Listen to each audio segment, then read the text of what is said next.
What's going on, everyone? It's Toki. I'm back again once again for you all today with a brand new episode of VGC Climbing the Ladder. Today I'm excited to hop right back into things with the team that we built on Monday, starting out this week. Thank you guys for tuning in into today's episode of VGC Climbing the Ladder. If you do end up enjoying yourselves, definitely smash that like button for me. So go super far with supporting the channel as well. Subscribe if you are new for more competitive Pokemon action.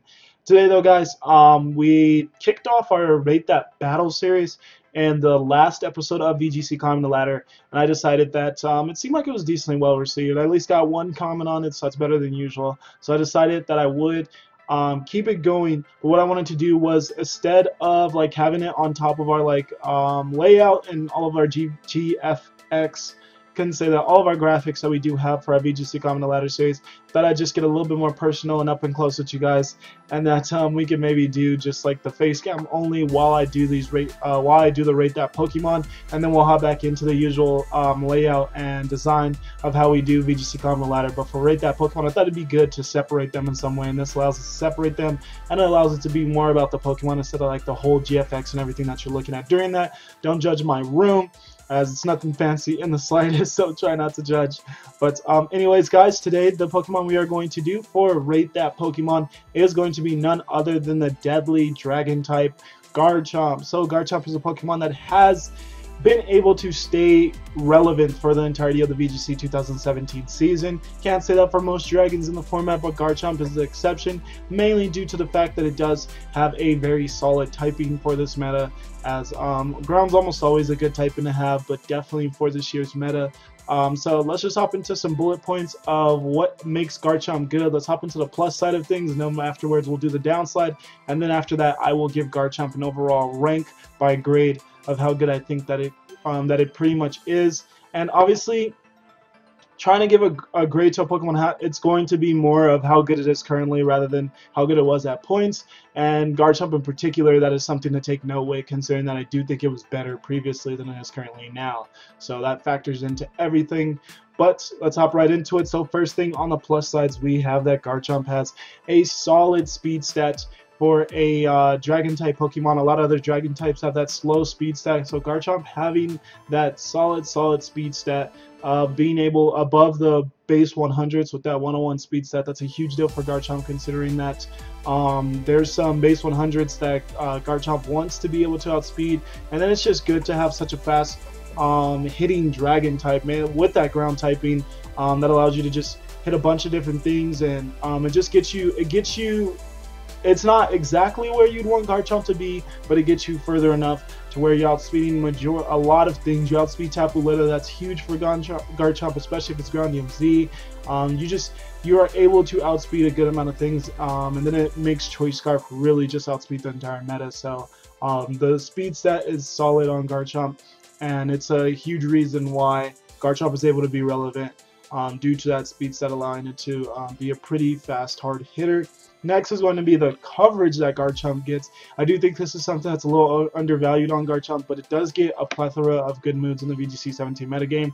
The huge thing is the fact that it gets two spread moves that pretty much take care of what the other one doesn't take care of. Earthquake hitting all the grounded types that you want to hit, and then Rock Slide hitting those flying types that that aren't hit by grounded moves, such as Earthquake that Garchomp usually has. So that allows you to get to pretty much hit both of those different things with a pretty hefty, like Rock Slide is gonna be super effective on most flying types, and then Earthquake is just gonna hit most things pretty hard that aren't flying types. So that's really good to have both, and they have such good coverage, such good synergy. And then you have to factor in that Garchomp also gets Poison Jab. Garchomp also gets Fire Fang. Garchomp also gets random stuff like Bulldoze if you're looking for some interesting techs. Garchomp just gets a good amount of moves that are viable in the VGC 2017 metagame, which I do think is sometimes undervalued, but it is a really nice feature of Garchomp and really does help it do what it does. Next is the fact that Garchomp has really good versatility to go along with its bulk, and I wanted to couple these two together because I do think they complement each other to where that they become a big deal. And Garchomp's bulk allows it to run things like Assault Vest, allows it to run to just be a ground DMZ Garchomp because the effective Dazzling Gleam just doesn't do that much to it. So then it doesn't have to run Assault Vest, and it can still run ground DMZ effectively. It can run, for all I know, you can, people at the beginning of the meta are kind of running Sass Garchomp. I wouldn't advise that, but it is an item that you could run if you're very afraid of hidden power ices and stuff. So Assault Vest, Choice Scarf, what is the ground DMZ, whatever you, there's a plethora of different items that Garchomp can run effectively, so you could kind of just tweak it to your team and run it in any way. Honestly, one of the Garchomps I kind of want to see is maybe like a Misty Seed Garchomp, so they can take Dazzling Gleams and Ice Beams well. That'd be an interesting Garchomp that I feel like hasn't really even been explored. So I think this Pokemon's so versatile that all of its real options haven't fully been explored. So that's something I thought is pretty cool. But yeah, Garchomp's versatility to go along with its very, very solid bulk allow it to do what it allows it to tank out hits and then still be able to fire back really, really hard in a decent amount of scenarios. And that's really nice for a Pokemon like Garchomp that wants to be able to tank out a hit and then still fire off a very hard hit if it is outsped or if it is maybe in Trick Room or something. So very nice on Garchomp. Next is the fact that Garchomp does get spread damage, and the spread damage that Garchomp gets in particular is what makes it such a huge deal, as it does get that spread, stab, earthquake, which is a huge deal. Sometimes you can just obliterate your opponent's team with that spread earthquake. There's many Pokemon in the VGC 2017 metagame that are weak to ground. Tapu Koko, Nihilego, Torkoal, Gigalith, Togedemaru, Arcanine. There's a lot of different Pokemon in the VGC 2017 meta that are weak to ground. So ground is a fantastic offensive typing in this season, as it just allows you to put so much pressure on your team, especially if you can catch your opponent maybe off guard with a Scarf Garchomp and go for that Earthquake and knock out their Tapu Koko. That could be the difference from winning and losing, so that's also really nice. And I don't think that's just best of 1E. I think that if you can catch your opponent off guard with Scarf Garchomp, and then you could keep it in the back the next game and then still clean up the game afterwards with Scarf Garchomp. Whether it is having to go for Rock Slides as well, as I was going to get into, because Rock Slide as well is a really nice spread move also to have, as like I said earlier. It synergizes extremely well with Earthquake, and then if your back's against wall and you have no other out, Rock Slide allows you to have some type of out, as maybe getting some flinches and getting back into the game. So even though it's not the most courtesy or favorable way to win, Rock Slide flinches with a Scarf. That's still a way that Garchomp, that's still something Garchomp has over other Pokemon that allows it to have an out when back's completely in against the wall and you don't have really anything else to go for. So that still is a plus in my opinion on Garchomp. And then next is the fact that Garchomp does have that electric immunity, which is a huge reason why it's been able to stay relevant for the entirety of the season, considering the popularity of Tapu Koko, and especially when Electrium Z was extremely popular on pretty much every Tapu Koko. That allowed Garchomp to be even more useful, as it is able to switch in on those on that electric attack, suck that up, not take any damage, and just waste it. So that's really nice on Garchomp.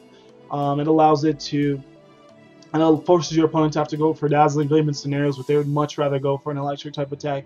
But considering that Garchomp is putting so much pressure on our Koko, they can't really go for it. So because Koko is so good and has sustained its popularity throughout the entirety of the meta, it allows Garchomp to also sustain popularity, considering that Dazzling Gleam isn't going to take you out in most scenarios, and then if you are at a decent amount of HP, close to full HP, and then you can threaten Tapu Koko back and knock it out. So that's really nice for Garchomp, considering how relevant Tapu Koko has been for the entire season. Then last but not least, Garchomp does have a setup option, which a lot of Pokemon in the VGC 2017 metagame don't have to their disposal, or viable setup options. Tapu Koko gets Calm Mind, but that's not that viable, considering that Tapu Koko's not going to be tanking out too many hits unless it is the Assault Vest set, which obviously can't go for Calm Mind. So Calm Mind on Tapu Koko is not too useful. You can run Swords Dance on Kartana. That's probably one of the other few setup options that is actually viable without having to go like Weakness Policy to get set up.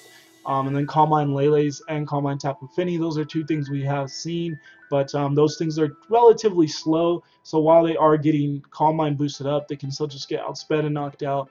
rather as Garchomp, I feel the things that do outspeed it, they aren't in a huge abundance other than Tapu Koko. And like I said, if you're at a good amount of health, you can tank out the hit from Tapu Koko and still be a threat. So Garchomp is one of the best setup Pokemon in VGC's 2017. Easily one of the best setup Pokemon in VGC 17. I do feel like Sam, aka Zelda on Twitter, was able to showcase that pretty well in his finals world matchup, as or mainly before that, but still in that game as well. In that first game, he was able to take it. So he was able to tail glow up with Circuitry and Swords and stuff with Garchomp, and there was just too much offensive pressure being put on his opponent's team to be able to come back from that. So that kind of shows how threatening Garchomp can be with the Swords Dance up, especially if you support it with things like Tailwind, Aurora Veil.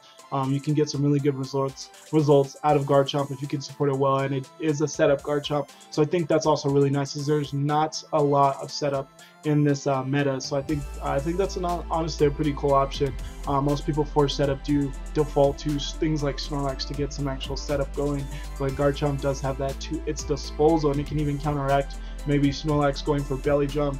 So you can just Swords Dance up, go for a Grounding Seed, bye-bye Snorlax. So really cool option for Garchomp. So that's pretty much going to end it on the pluses for Garchomp, because I did also want to cover the downsides of Garchomp as well, as I don't think it is a perfect Pokemon by any measure in this format. So let's hop right into those downsides. And I think we could start at the fact that Garchomp is outsped by some key Pokemon, and that is the fact that while it's not the biggest hindrance that Garchomp is outsped by Tapu Koko, it is still annoying, as Tapu Koko is the most prevalent electric type, so it'd be so much better. Garchomp was able to come in on a predictive Volt Switch and then outspeed that next turn, and it'd be able to take out Tapu Koko. That'd be the best. Obviously, you have to run Scarf for that, so you can make it so that it is able to do that. But if you didn't have to run an item to do that, and you were able to, and then you were still able to be faster, that would be amazing, as it'd go really far with making Garchomp that much more useful with taking out Tapu Koko, considering how common Tapu Koko is. Then also things like Nihilego, they're ran Scarf usually, so not usually going to be outspeeding Nihilego either, and it's able to go for that Hidden Power Ice, which is really annoying as well. So Nihilego's key. Pheromosa is another key one, as it usually does run Ice Beam, so Garchomp can't really stay in on that. And try to take an Ice Beam, as Pheromosa is too offensive, so it won't be able to live that at all.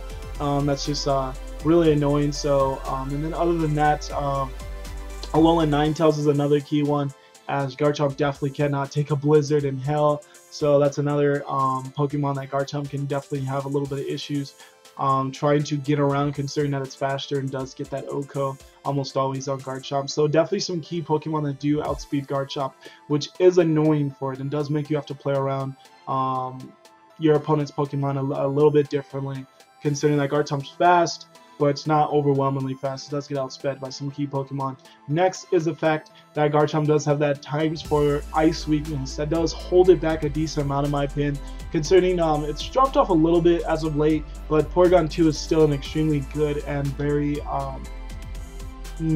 common Pokemon in the VGC 2017 metagame. And Porygon 2 obviously threatens Garchomp with an Ice Beam every time it gets thrown on the field.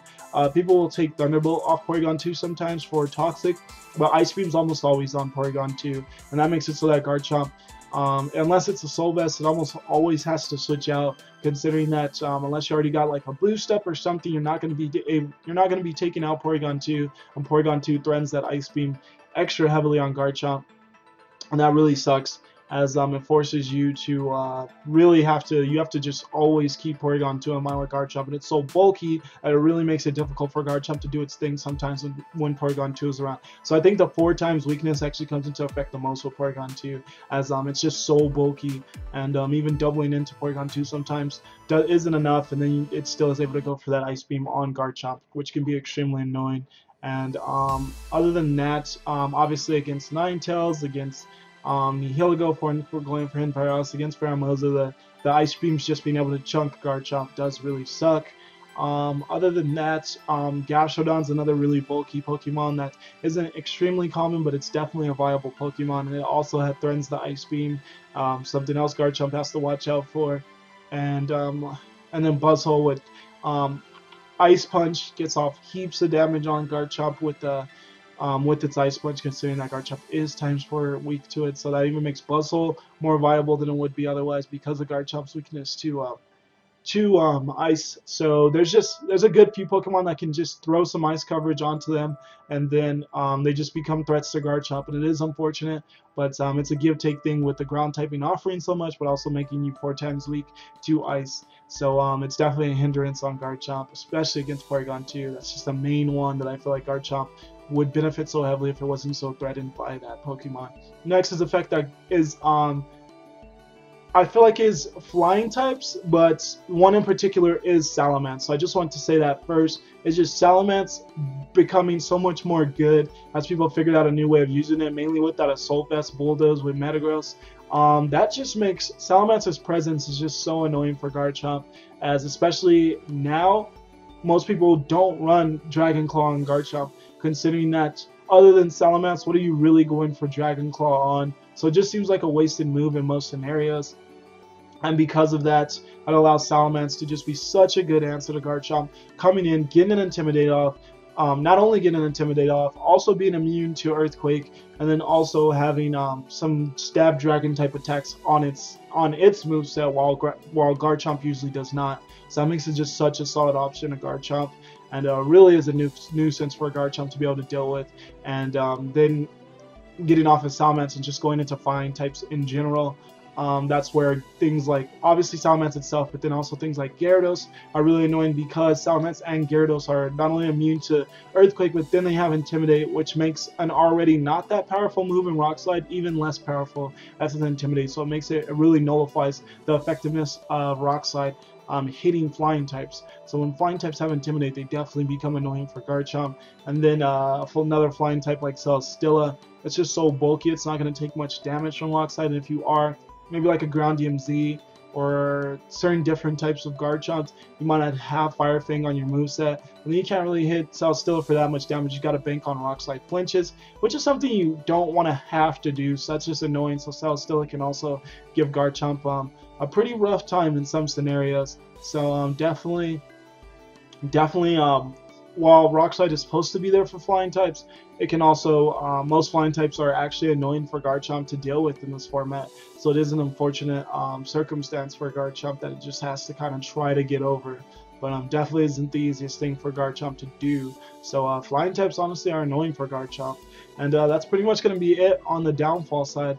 That's pretty much all I could think of. So to give Garchomp an overall rank by grade, as last episode you saw me give Arcanine an overall of an A, as I saw a few downside to Arcanine, and I thought it just offers too much to a team support-wise and typing-wise, and with Intimidate I thought it just offered so much. I do think Garchomp is decently below that, and I will give Garchomp still though a B+. And the reason I give Garchomp a B+ is because I do think it's way too, I think Ice-type attacks are just decently common, and then also you factor in that a decent amount of Moonblast. Like Tapu Lily's Moonblast is more than likely going to take out Garchomp, and if it's a pretty offensive Tapu Fini, its Moonblast is also going to take out Garchomp. And then you factor in foul play Pokemon like primarily Alolan Persian, but then also what's its face, also Sableye and Murkrow. You factor in foul play Pokemon and how much damage they're able to do to Garchomp, and how it kind of struggles to damage them back, especially Murkrow. And Sableye as well. Sableye can bulk out some hits from Garchomp as well.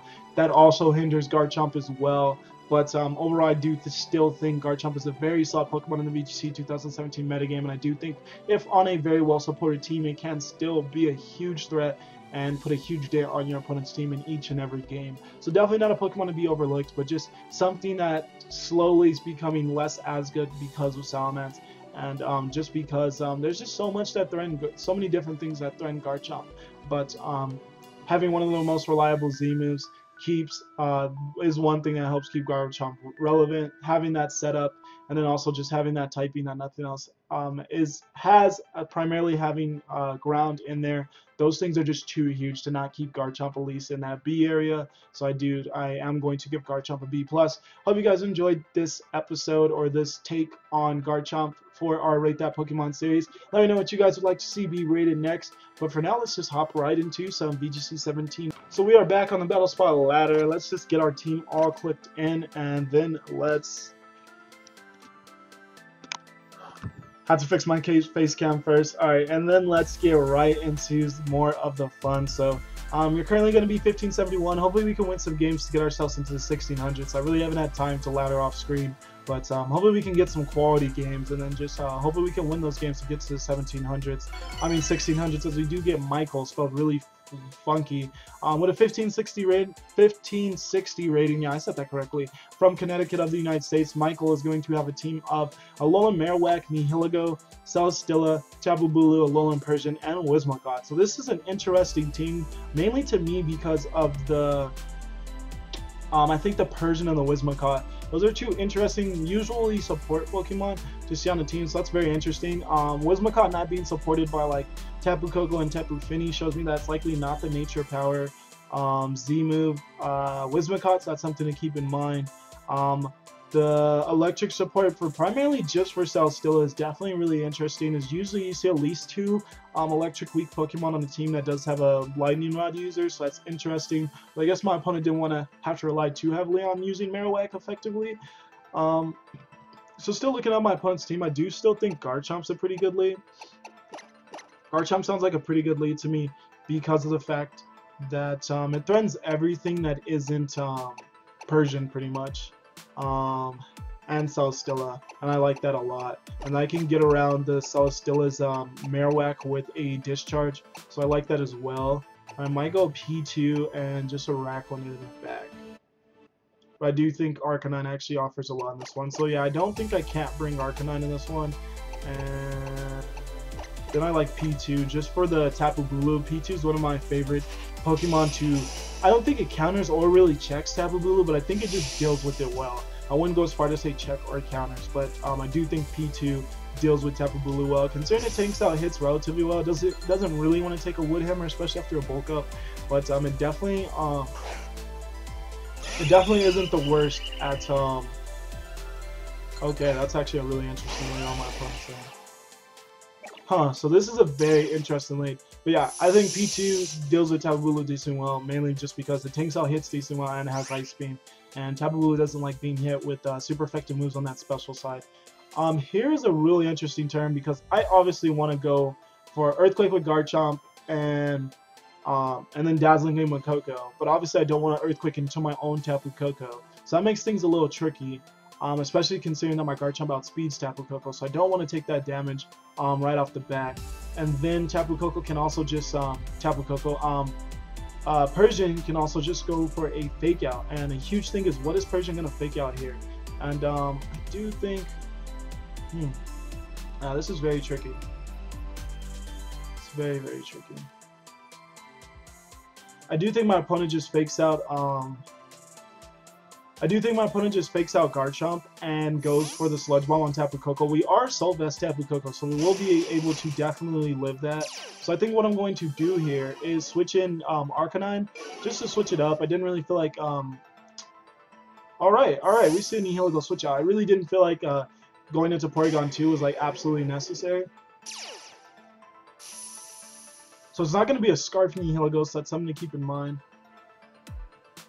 And we do see the fake out on the Arcanine, so not bad at all. And we will be going for a Dazzling Gleam. So that worked out well for us. We were able to get in on our Arcanine on Tapu Bulu, so that puts more pressure on it than Porygon 2 would have done. And even though I like using Porygon 2 to deal with Tapu Bulu, I do still think that Arcanine deals with it better, of course. And now I'm contemplating if I just want to Will-O-Wisp the Bulu, because I don't think that'd be the worst play.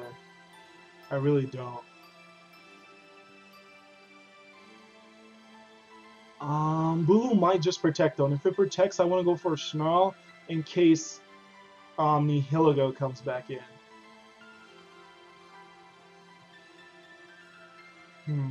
This is an interesting turn, honestly. It's a really interesting turn. I don't know what my opponent probably has in the back. Let me look at their team real quickly. So the Celesteela, the Marowak can be in the back. I'm actually going to go for the Snarl, and I'm going to go for the Dazzling Gleam. We are bulky, so we should be able to tank out. Nihilego does come back in, so I'm glad I went for the Snarl play, especially if Bulu protects here. As Tapu Bulu does protect, so the Snarl was definitely the play, and I'm glad I went for it. Dazzling Gleam definitely could have been switched up. I could have went for an electric type attack into Nihilego so that Tapu Bulu was, I mean Tapu Koko wasn't here in this scenario still, as this definitely isn't the best scenario for Tapu Koko to be in, as it really doesn't threaten much damage on either of these two. But I'd rather be safe and sorry. Persian stayed in. It was a pretty obvious switch out though, so I guess I should have definitely went for something other than Dazzling Gleam with Tapu Koko. Here though, my opponent likely goes for, I would more so see a rock type move, probably Power Gem into Arcanine, as we see Bulu switch out. Into Cell still, alright, that's an interesting switch on my opponent's end. Wish I went for Volt Switch on that slot then, as I did not, but I went for Will-O-Wisp on the Tapu Bulu slot, as I didn't want to chunk my own health with a Nihilego lurking over my shoulder. So we are going to we're gonna go into Garchomp after the Volt Switch. We're gonna be getting a Will-O-Wisp off on Cell still, which is nice. But I did see the Power Gem coming, and yeah, I didn't want to chunk my own health with that Power Gem, so I did go for Will-O-Wisp. And we are gonna be able to connect, so that's pretty nice. It's definitely really nice.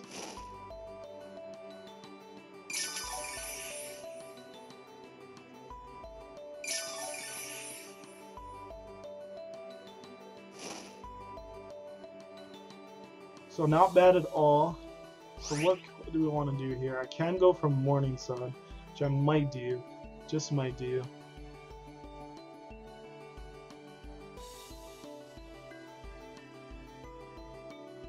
I kind of want to Swords Dance with Garchomp.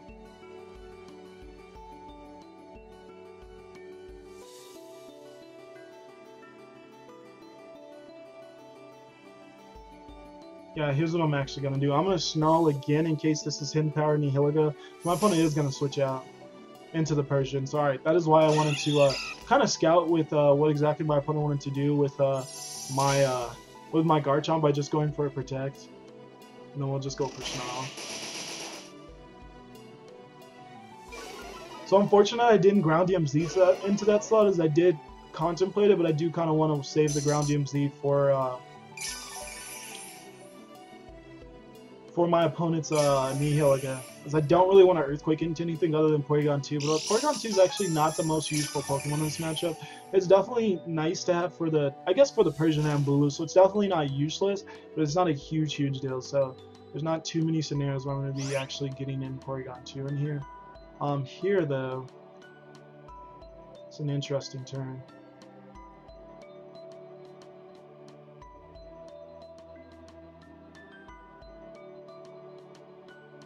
I think I go for the Flare Blitz, and I think I switch in Tapu Koko on the Garchomp slot.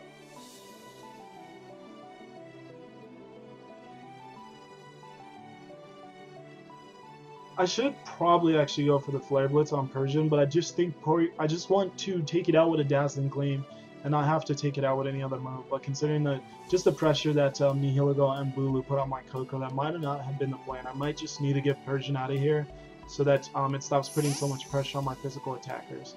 So we'll see if that was the play or not. I'm going to try to lower my camera just a tad. Alright, that should be fine. Let's go a little bit more this way. There we go. As we did see the Flare Blitz on Garchomp as predicted. I mean the Fake Out. Cell still does get the Leech Seed off, but it misses. It misses. That is unfortunate. That is very unfortunate for my opponent, as that would have been some nice chip to get off on my Arcanine. Definitely would have been some nice chip.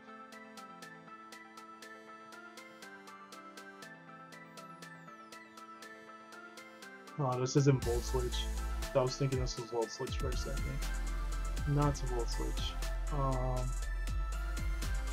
I mean, I was thinking this was a Discharge Koko, as I have been testing out with a different team, but it is not Discharge, as I would love to be able to go for Discharge here. What does my opponent go for here?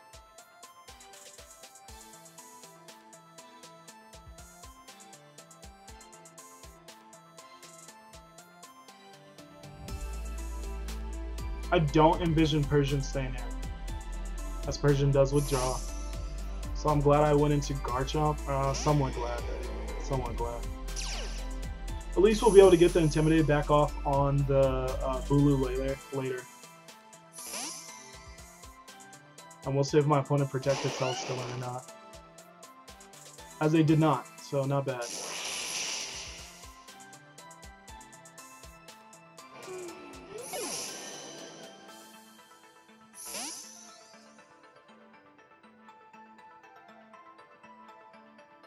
So I am going to go into Arcanine to get the Intimidate off, but I won't be staying in on Arcanine. At least I don't think so. I think my play is to definitely... no, I actually can... I can ground DMZ into the Nihilego slot, and considering I'm bulky Garchomp, Nihilego shouldn't be able to take me out, even considering. So we should be able to win this game. Don't want to get a little ahead of myself, but we should be able to win this game. Especially if my opponent doesn't protect Nihilego. Should be in a good spot. Oh, I forgot Persian's still around. Completely forgot about Persian. Alright, Persian's getting annoying. Persian's definitely getting annoying.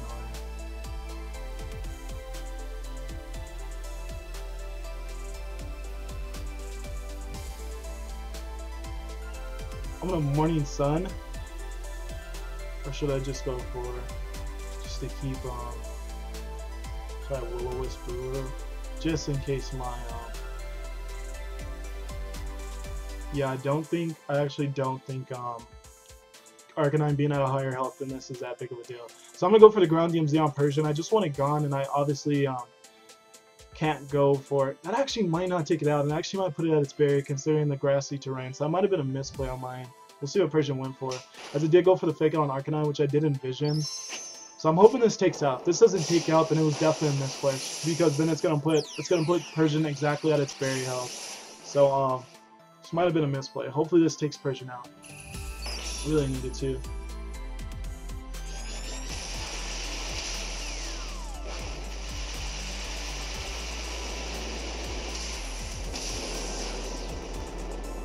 And it does, so perfect. Yeah, I needed Persian out of it. I deduced it a Horn Leech onto Garchomp. So that likely puts us in Hidden Power Ice range.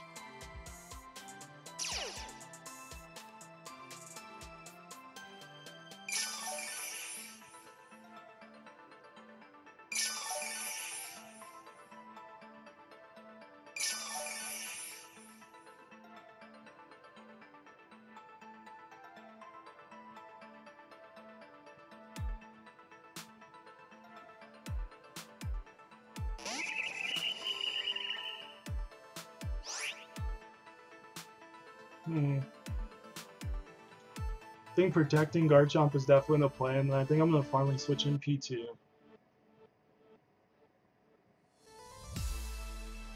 Because I feel like I'm in Hidden Power Ice range. I'm not sure, but I feel like I am.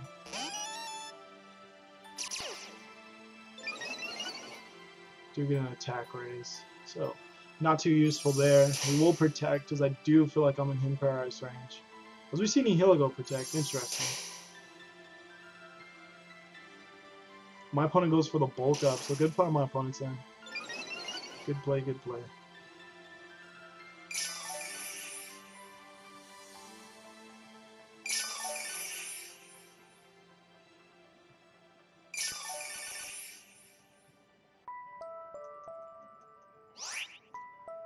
So now I'm going to make a risky play, and I'm just going to go for the Earthquake, and I'm going to switch in my Tapu Koko. My Tapu Koko is bulky, so it should be able to live one Earthquake. I want to switch out of grassy terrain so that Nihilego is no longer getting supported by it on the ground. This could be a risky play if Hidden Power Ice is on Nihilego, and if it can take out my Garchomp. Then we probably lose with this play. But if it doesn't, I'm able to take out Nihilego, I think we definitely win, because Arcanine beats the... Arcanine with Intimidate plus Porygon 2 beat the... Oh, as it gets the double protect. You've got to be kidding me. You've got to be kidding me. Anything but that. Oh, you've got to be kidding me. Alright, well, now that makes it a bad play because my opponent got a double protect. So that's really unfortunate.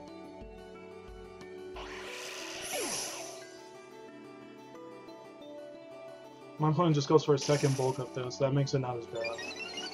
Once again, makes it not as bad. The defense raises is an issue though, but we do have Will-O-Wisp, so we should be alright. So I'm definitely going to go into Arcanine. That double protect really sucks though. That really sucks. Gotta go into Arcanine to get Bulu back at neutral on its attack. There's that +2 in defense, but neutral back on its attack. And I go for an Earthquake here, pray that Nihilego, one, doesn't have HP Ice, and if it does have it, that it doesn't take us out. If you are a bulky Garchomp, like I've said previously, I really just need to switch the terrain. I know I sacked my Tapu Koko in the process, but it wouldn't have been a bad play if the, or it would have been an alright play if the double protect wouldn't have happened. So that's unfortunate. I'm actually not a fan of double protect at all.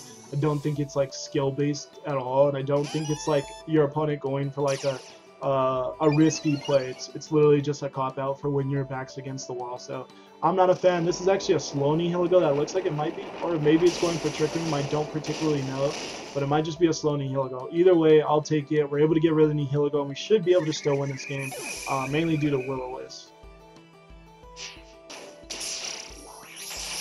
So we do see good damage coming from that Bulu. Still will have to take rough skin damage though.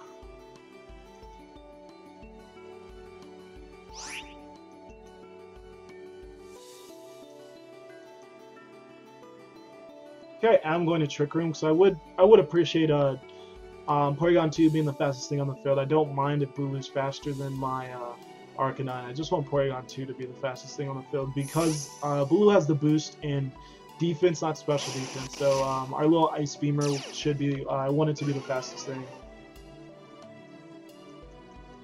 As we do see my opponent go for another Bulk Up, so yeah, that Trick Room is definitely the play. So now I think Bulu's probably at neutral. I don't think it's at -1, I think it's at neutral on attack. As we can definitely check that as well.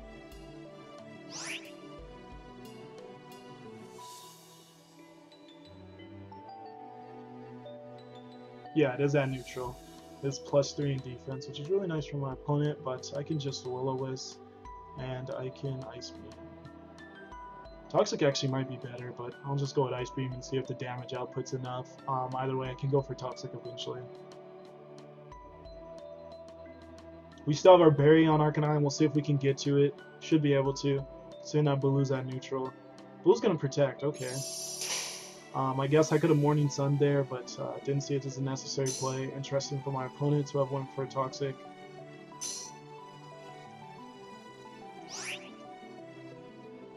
Alright, same play. Oh no, I forgot. I'm trying to Will-O-Wisp this, so I definitely don't want to Toxic it. So yeah, once again, Ice Beam, Will-O-Wisp. Does heaps of damage. It will activate Bulu's Berry. Bulu is going to underspeed my Arcanine, so faster in Trick Room.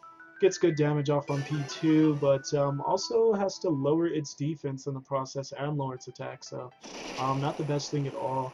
I will be getting the Will-O-Wisp off, so at this point I think Porygon 2 could possibly live another one of those, considering it's -1 and burned. So my opponent should likely just forfeit here, but they might try to prolong this one out, which is just unfortunate for us, as I'm trying to get another game in here for you guys, but not sure if that's possible. It's going to be lengthy, so sorry if this is a rather lengthier episode, as my opponent is going to forfeit now. So GG's to my opponent. Unfortunately, they got that double protect and made things just a little scary for us, but nice that we were still able to come out with that win. So not bad at all. Not bad at all way to start out today's episode. So I'm going to try to squeak in another game. Hopefully it's not as long as that one. Hopefully it's not as long. But yeah, in that game in particular, I thought Arcanine was key, especially with Will-O-Wisp. Will-O-Wisp Arcanine's a little underrated, especially when it comes to blues. We get a 15-26 opponent right away from Mexico with the name of Haas. So really cool, and they're going to have a team of Aerodactyl, Milotic, Arcanine, Alolan Mutt, why can I not think of its name? I just want to say Horsepower, but Mudsdale and Alolan Ninetales. So looking at my opponent's team, spread damage is the first thing that pops off the page to me with Rock Slide from Aerodactyl and Ice Beam Blizzard from Alolan Ninetales. That could get really annoying if my opponent's trying to spam both of those. As Kartana doesn't want to take the Blizzard, Arcanine doesn't want, not Arcanine, Garchomp doesn't want to take the Blizzard, and then Arcanine doesn't want to take Rock Slide. And Araquanid also doesn't want to take out Rock Slide. So definitely interesting. And Arcanine, our Aerodactyl also gets Taunt, so that makes it so that just trying to set up Araquanid and go from there can actually be a little difficult. Do you still think I lead Porygon 2, whether we get taunted or not? So I'm gonna go with that. I'm gonna go with Tapu Koko. I'm gonna go Araquanid in the back, and do I bring Garchomp in this one? I think I do, just for Muck, as it's annoying otherwise. So yeah, I'm gonna bring Garchomp for Muck. So what I have to watch out for here is Taunt on Aerodactyl, Freeze Dry on Ninetales, maybe going into Araquanid before we're in Trick Room, and those are the main things. And I guess just Muck being led as well. We don't want to see Muck here. But this is going to be a Mudsdale lead, so very interesting on my opponent's end. Did not expect a Mudsdale lead. Unless it's Gunk Shot, I think we definitely live a Poison Jab, so I think I'm actually going to double into the... Oh, let me get the special attack rate. That's beautiful. So I think I'm actually going to double into the Mudsdale slot. As anything I do to... As we don't miss the Nature's Madness, so that's perfect. But yeah, anything I did to Muck is just going to activate the Berry, while Garchomp can OHKO it, so I'm just going to try to at least do that. Oh, a communication error, no! I doubt that was on our end, but that does really suck. Because Muck is faster than P2. And it's Poison Touch, not even Gluttony, so that's actually really interesting. Really interesting. We will be taking out the Mudsdale, but unfortunately that was a disconnection. So we won't be able to see how this one fared.